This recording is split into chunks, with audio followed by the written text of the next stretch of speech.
No, I can't. Well, we all saw it, but it's just our inability to sustain what we started with, actually, which, in comparison to the last 2 weeks, I thought our first quarter was full of energy and endeavour and what we were trying to do. We made some errors with our ball movement, maybe overused it a bit.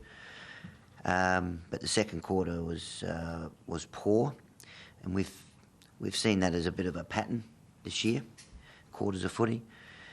And yet, our third quarter was full of merit to get us back into a situation. We were 11 points, I think, at three-quarter time. And then probably 3 inside 50s in the last quarter. We just, Patrick had an opportunity to maybe put us within 5 points. And then we lacked that capacity just to sustain again. So, in comparison to the last 2 weeks, saw some better signs, but still nowhere near to the standard that we want. Yeah, when you have to be so precise against the wind, that happens here. Why did you guys just play into Shanahan's hands with the way they delivered the ball forward?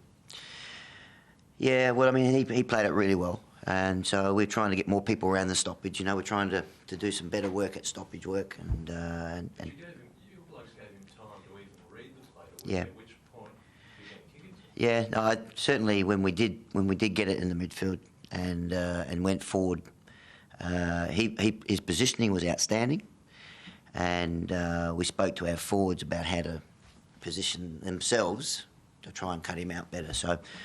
That's an area that they need to get better at. We need to keep working with them how to handle loose of that sort of quality to do that better. What were your options?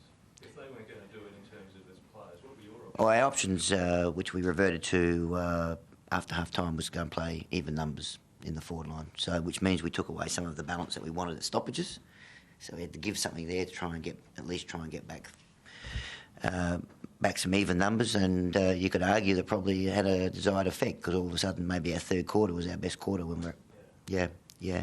But we were still playing that again in the last quarter, and it requires a lot of discipline by players. They've been coming up to the stoppage all day, and all of a sudden we make a change, and they get out of position, they stop, and time they get back it's too late. So that's just the group we've got at Michelangelo at the moment. Think about doing that in the second quarter, putting more numbers in your forward line. It just came out far too easily. Well, we're actually trying to stop the scoreboard ticking over, Andrew, so we're putting more numbers in defence.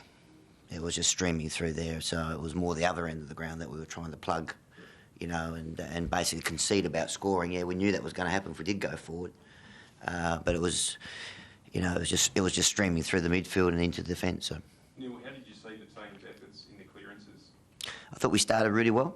I thought our intent at the clearances, first quarter in particular, but as the game wore on, I thought that dropped off. West Coast seemed to be able to get an advantage, though, clearly at times when Kerr took the ball cleanly out of the centre. What were your thoughts about trying to blanket that? It's very difficult. You've got a combination there as good as has been around for a long period of time. Cox, Kerr.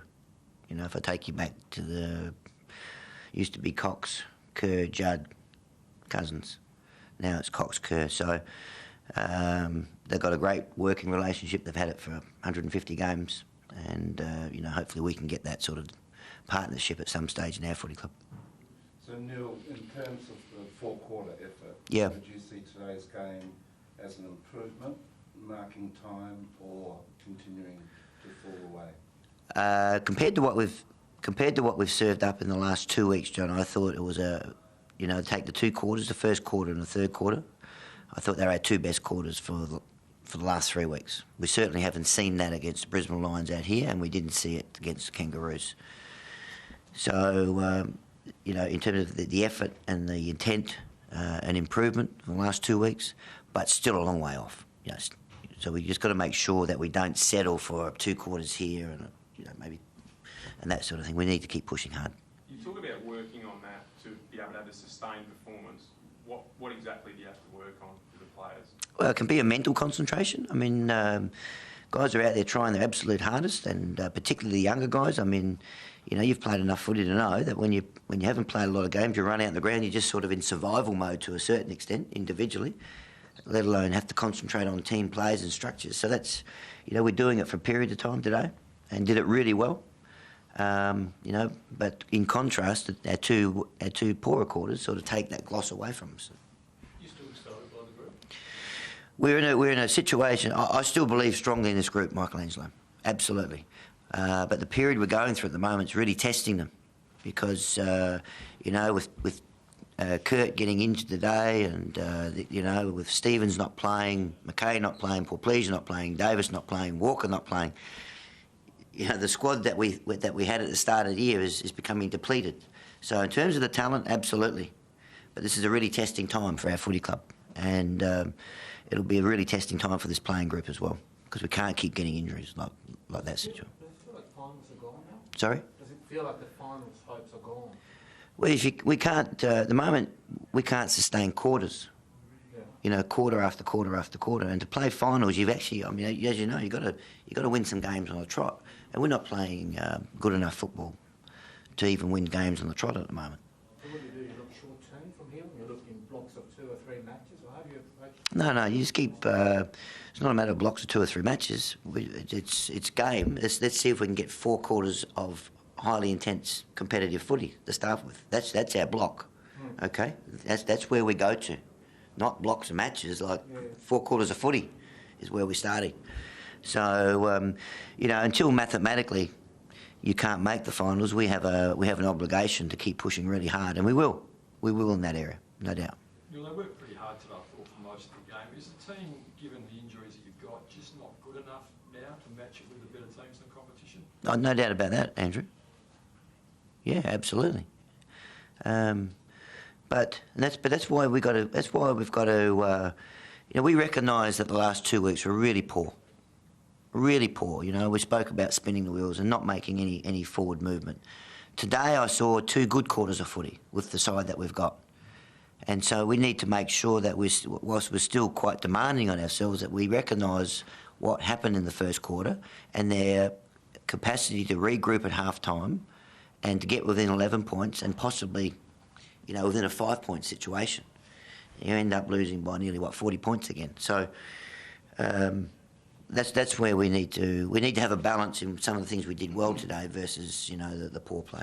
There were 2 real positives. I thought Jared Petrenko probably played his best AFL game, and Andy Ott looked like he was getting back to some good form. Yeah, Jared, I was really pleased for Jared. He actually played in the midfield. Normally he's been defence and wing, but actually went in the midfield, and I thought played a large part to what happened in the third quarter. And what our supporters would have seen with Andy Otten is, maybe some glimpses there of how they remember him playing in defence. So I was pleased with the way he came back and was able to hold up in defence for us as well. Can Jared provide some of that run and carry, a bit of midfield spark down the track? Yeah, absolutely. Well, if he keeps, what he showed today, no doubt that he'll start to see some more time in the midfield. He's run and carry, but his attack on the footy is quite, is at a very high level. I love his attitude in which he plays with. So, and I thought Rory Sloane in the third quarter, played a pretty big part in that as well. Who will you challenge to carry an extra load now? Because obviously you're down on numbers. You're going to need more from probably a select group.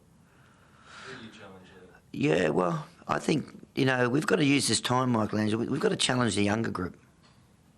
Our 4 senior leaders are carrying a big load. But then, guys like, Chris Knights, Kurt got injured today. But those sort of, guys now have played quite a bit of footy and need to do more. And we need to make sure that we keep putting the pressure on the younger players as well, so they get exposed to a tough period of footy, it's time for our footy club. So we don't protect them, okay? We can't go in protection mode there and just say, well, it's all senior players now. Because, this is going to stand them in really good stead to keep pushing hard, to accept some responsibility. And that's why I was really pleased with our third quarter today. After not even being able to match it in the second quarter, our history in the last couple of weeks would have said we've come out in the third quarter and just get blown away again. So we wouldn't have played that third quarter, Michelangelo, if we didn't have significant numbers on board. And I'm talking both senior type players, but also the number of younger players. So that's a real positive for us to get that in a quarter of footy, and that's why we've got to keep pushing hard with it.